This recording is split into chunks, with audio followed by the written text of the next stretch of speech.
and John was on the way into the temple. They was going through a gate called Beautiful. And there was a beggar sitting right down on the ground begging for alms. He was begging for money.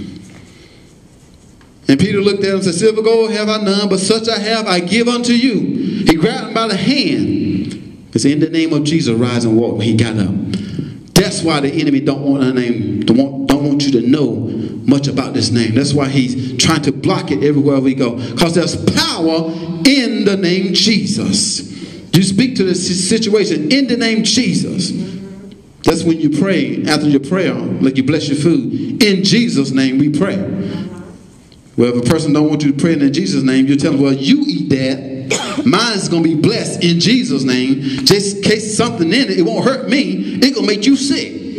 Because you don't want it blessed. Because that name has the power to clean anything out. If there's any offense in it, it will clean it out.